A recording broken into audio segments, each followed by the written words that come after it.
तो hello student, क्या हाल चाल आप लोगों के? सब बहुत बढ़िया होंगे। ठीक है आप लोग। तो अब यहाँ पे मैंने जैसा कि बताया था आपको 12th क्लास के लिए यहाँ पे जो भी अपने उत्तराखंड बोर्ड के स्टूडेंट हैं और जितने भी यूपी बोर्ड और जो भी हिंदी मीडियम के स्टूडेंट हैं उन लोग पे मतलब यहाँ पे वीडियो बना रहा हूँ मैं।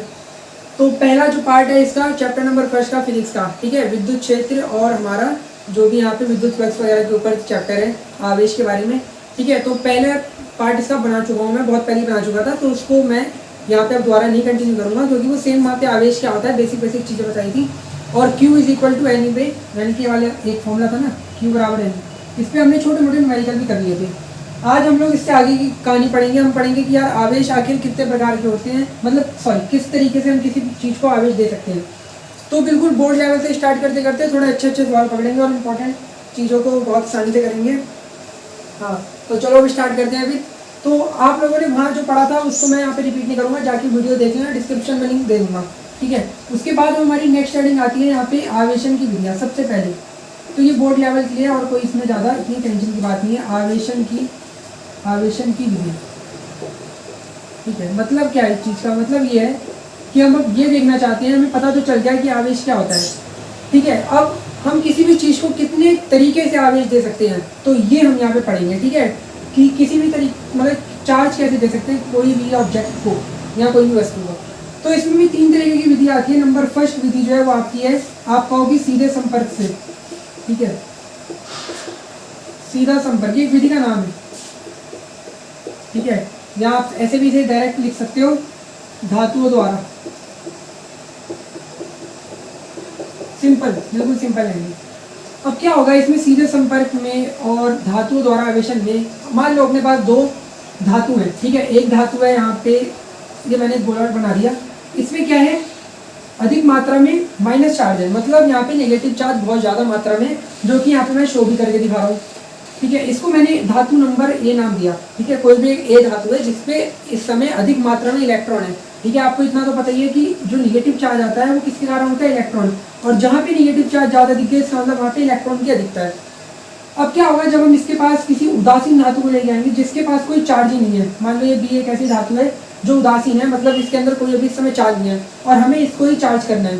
तो जब हम क्या करेंगे इस धातु को, ठीक है, जिसके पास कोई चार्ज नहीं है, उसको हम किसी भी ऐसी धातु के पास लेके आएंगे जिसपे अधिक मात्रा में चार्ज है माइनस।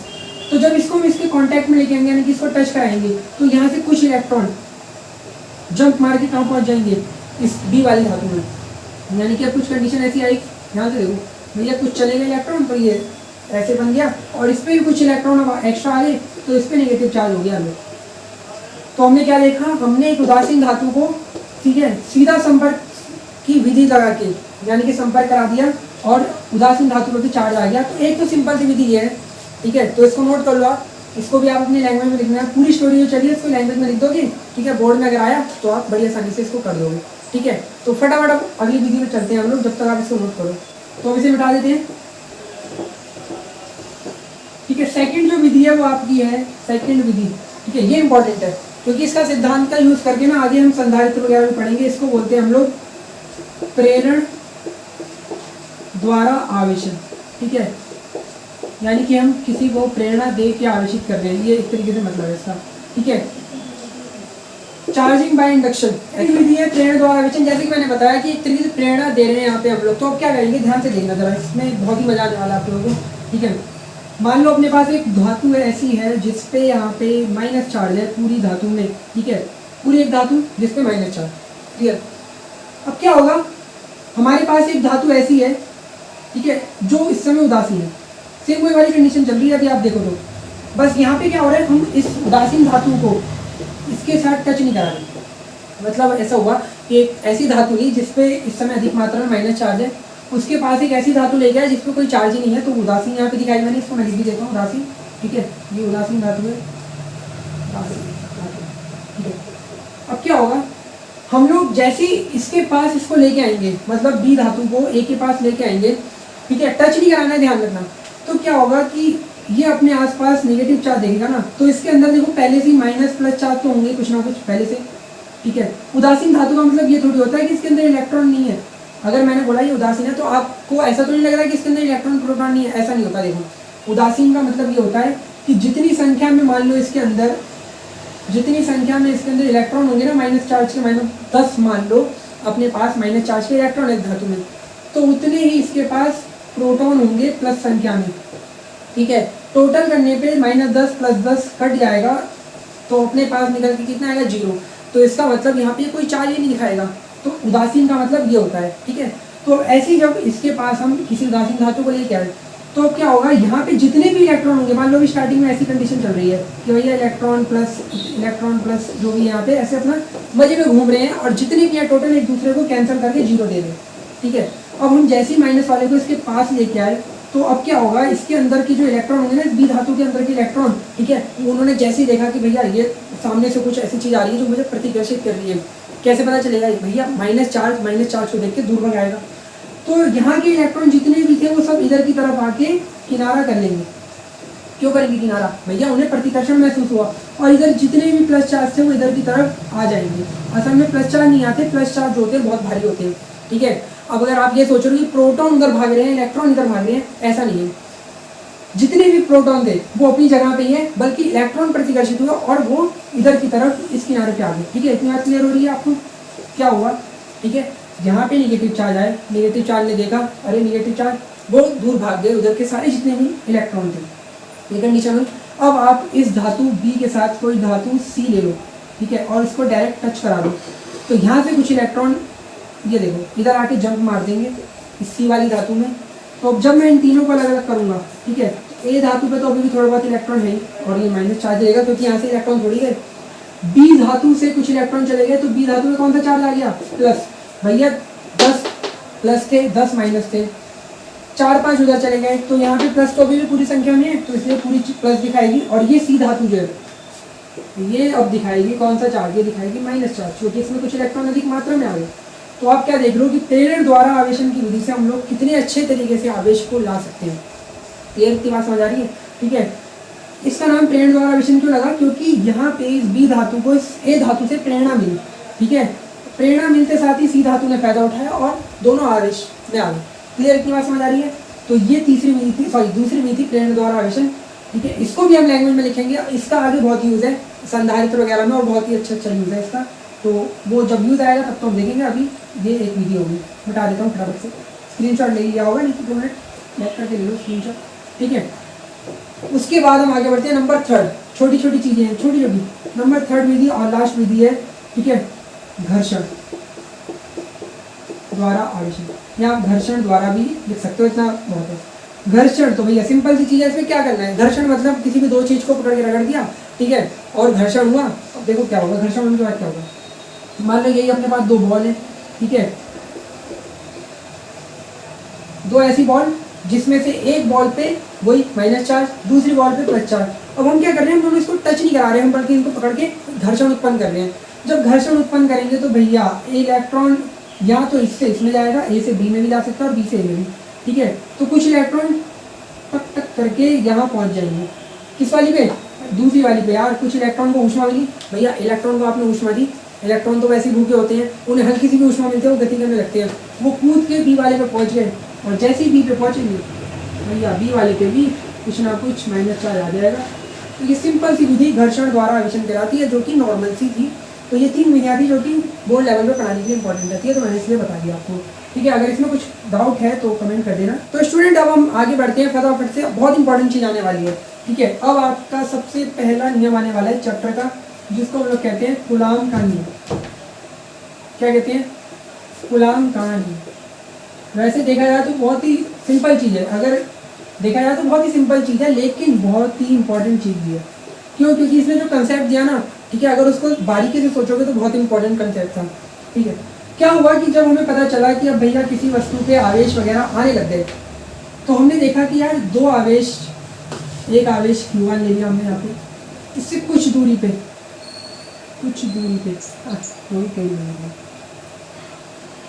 एक दूसरा आवेश Q2 रख दिया हमने, दोनों के बीच की दूरी हमने स्मॉल r ले ली। ठीक है, हमने देखा दोनों मान लो प्लस ही हैं, ये भी प्लस और ये भी प्लस।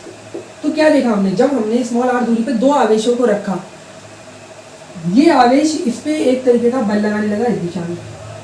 ठीक है, इसको मैंने नाम दिया F12। 12 अभी मतलब बताऊंगा F12 में। और इसको नाम दिया मैंने F21। मतलब कि जब दो आवेशों को हम किसी भी दूरी पे रख दें, ठीक है, तो ये दूसरे पे एक तरीका बल लगाने लग जाए, ठीक है। दो आवेशों को जब हम रखेंगे तो वो एक दूसरे पे बल लगाएंगे, तो इस बल का जो मान है ना वही कूलाम के नियम द्वारा दिया जाता है। मतलब कूलाम ने कितना इंपॉर्टेंट नियम दिया, उसने बताया कि यार अगर दो आवेश को रख देंगे तो दोनों आवेश एक दूसरे पे कुछ ना कुछ तो बल लगाएंगे, चाहे वो आकर्षण हो प्रतिकर्षण हो। तो अब इनको निकाले कैसे भैया, इस बल को निकाले कैसे, उसका मतलब यहाँ पे कूलाम ने हमें बताया, उसका एक फॉर्मूला दिया जो इंपॉर्टेंट है, ठीक है। तो अब ये F12 का मतलब क्या होगा और F21 का मतलब, आपको पता है ये प्लस चार्ज है, ये प्लस चार्ज है, तो ये वाला इसमें फोर्स लगाएगा इधर की तरफ प्रतिकर्षण का। और प्रतिकर्षण भी तीन चार तरीके से कर सकता था। आप में से बहुत से स्टूडेंट बोलेंगे कि यार इसने इधर की तरफ क्यों नहीं फेंका, दूरी तो फेंकना है, दूर तो इधर भी फेंक सकता था, वो उधर से इधर भी दूर फेंकना था, दूर तो वो इधर भी फेंक सकता था, उसने इधर ही क्यों फेंका, ठीक है।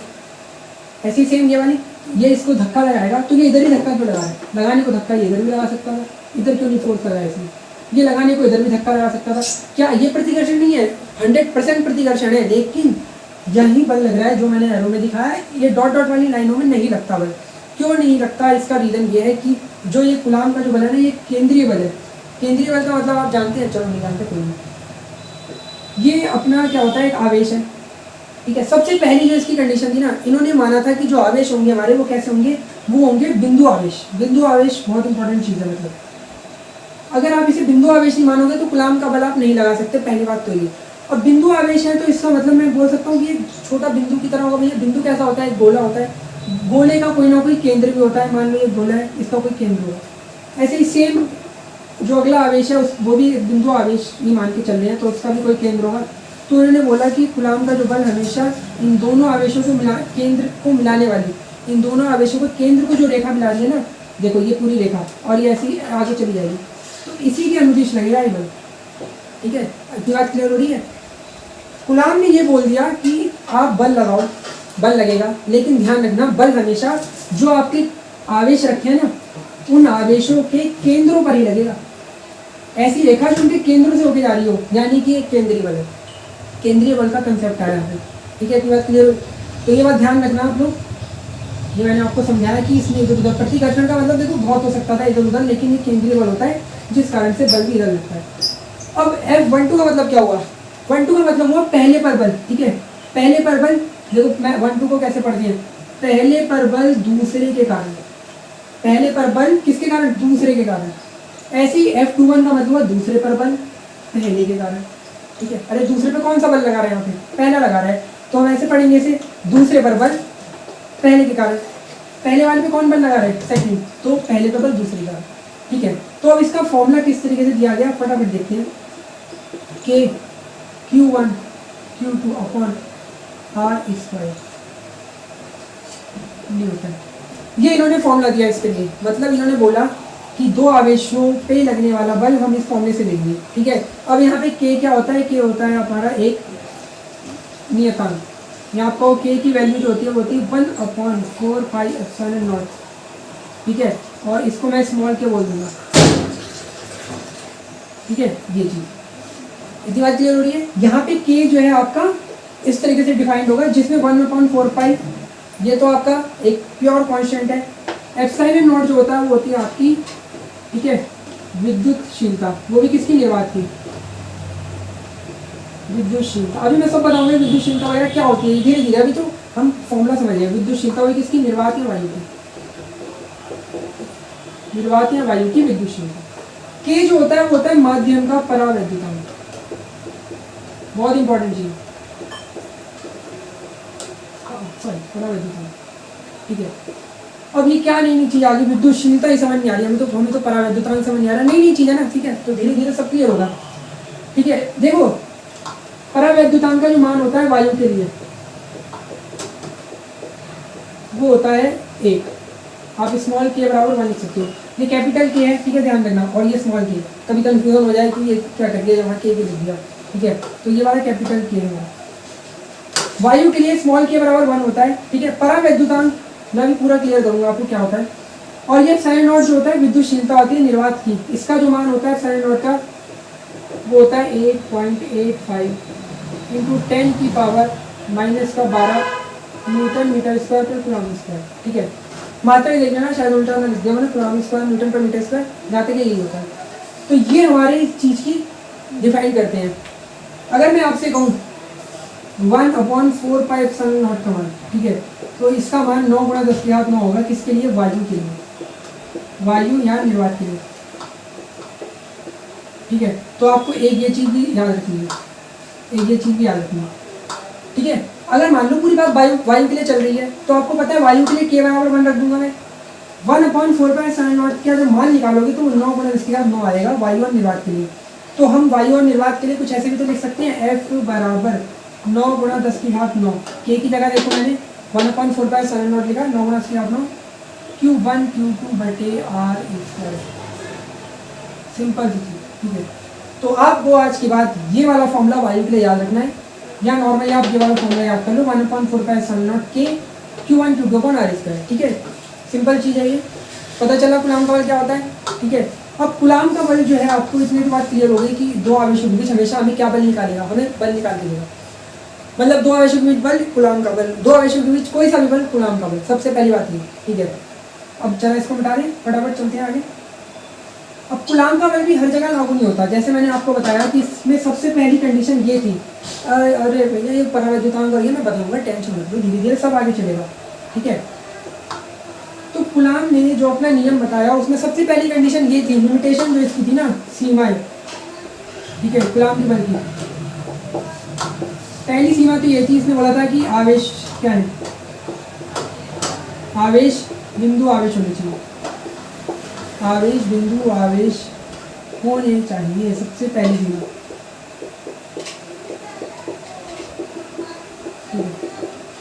सबसे पहली और सबसे इम्पोर्टेंट चीज़, अगर आप चाहो, आपको मिली फुटबॉल जिस पे था प्लस चार्ज, ठीक है, सॉरी प्लस ही नहीं था सब पे, और इसी के पास में एक और फुटबॉल रख दी आपने, या एक समझ लो ऐसी बॉल रख दी, अपनी क्रिकेट की जो बॉल आती है ना जिससे खेलते हैं, वो रख दी, ठीक है, कुछ ज़्यादा बड़ी बना दी है तो फुटबॉल से बड़ी होगी, हाँ लोग। अब आप कह रहे हो ये दोनों एक दूसरे पर चार्ज लगाएंगी, कितना लगाएंगी? हाँ लगाएंगी, पक्का लगाएंगी। लेकिन अब आप इसका मान अगर कूलम्ब के बल से निकालने की कोशिश कर रहे हो तो नहीं निकाल पाओगे आप, ठीक है। क्यों? क्योंकि भैया कूलम्ब का बल केवल बिंदु आवेशों के लिए यूज है, बिंदु बिल्कुल छोटे छोटे आवेशों के लिए, और आप इतनी बड़ी बड़ी चीज़ों पे नहीं लगा सकते। तो मैं इनके भी सवाल कराऊंगा, दिक्कत मत लो, ठीक है। मुझे पता हमारे उत्तराखंड बोर्ड में इनके ऊपर सवाल नहीं कराते, लेकिन यहाँ पूरी चीज़ें कराएंगे आपको। तो पहली लिमिटेशन ये थी कि बिंदु आवेश होनी चाहिए, ठीक है, और दूसरी लिमिटेशन तो इतनी कोई खास नहीं है मेरे ख्याल से, तो पहली बहुत है, ठीक है। छोटी छोटी दूरी परास के लिए काम में आता है, ठीक है। और केंद्रीय बल होगा, गुण भी कह सकते हो जो मैं करा रहा हूँ, केंद्रीय बल है, केंद्र पे लगता है जैसे मैंने बताया। नंबर 3 व्युत्क्रम वर्ग के नियम का पालन करता है, व्युत्क्रम, ठीक है, व्युत्क्रम वर्ग के नियम का पालन करता है।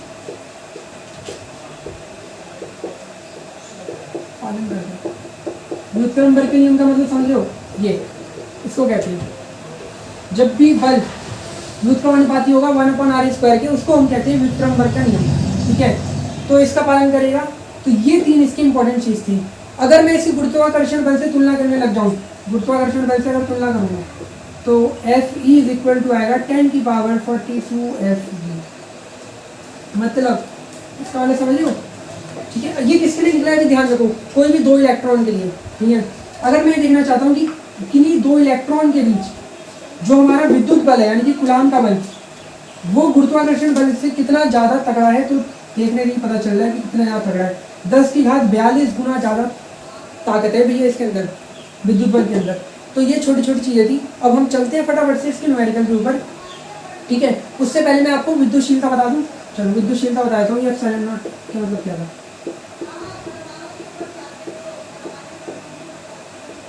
देखो विद्युतशीलता ऐसी ये चीज़ है, मान लो हम देखना चाह रहे हैं कि कोई भी एक ऐसा क्षेत्र है जहाँ पे आवेश अगर मैं Q रख दूँ, ठीक है, तो उस आवेश पे बल लगने की कितनी स्ट्रेंथ है, यानी कि आप इस तरीके से कह सकते हैं सिंपल लैंग्वेज में कि विद्युतशीलता में ये बताती है कि किसी आवेश पर कितना बल लगाया जा सकता है या कितना बल लग रहा है, ठीक है। सिंपल तरीके की लैंग्वेज है बिल्कुल, तो हम उसको विद्युतशीलता बोलते हैं।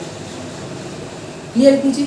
और अब आपका आता है परावैद्युतांक। तो परावैद्युतांक में भी आपको आगे इस पर वीडियो बना के बताऊंगा पूरे अच्छे तरीके से। आप इसको ऐसे डिफाइन कर सकते हो कि ये और भी तरीका है, बल के रूप में भी डिफाइन कर सकते हैं, K is equal to epsilon upon epsilon naught. Epsilon जो है वो यहाँ पे किसी भी माध्यम की विद्युतशीलता हो सकती है। मतलब अब मैं किसी और माध्यम में गया, वायु की जगह मान लो मैं पानी के अंदर स्विमिंग पूल कर रहा हूँ, मतलब स्विमिंग पूल कर रहा हूँ नहीं, स्विमिंग पूल में मैं स्विमिंग पूल के अंदर मैं देखना चाहता हूँ कि यार यहाँ पे कितना फोर्स लग सकता है किसी दो आवेशों पे, तो उस समय जो मैं फोर्स को देखूंगा वो मेरा एप्सिलॉन नॉट कहलाएगा, मतलब विद्युतशीलता कहाँ की, उस माध्यम की, पानी की। और एप्सिलॉन नॉट का मतलब तो मैं आपको बता ही चुका हूँ क्या होता है, वायु में विद्युतशीलता, ठीक है, मतलब वायु में देख रहे हैं बल। तो के क्या हुआ यहाँ पे, के क्या हुआ, ठीक है, के हुआ तुलना करना। भैया हम ये देखना चाहते हैं कि वायु की तुलना में किसी और माध्यम में कितना गुना बल लग रहा है, वही के कहलाएगा, ठीक है।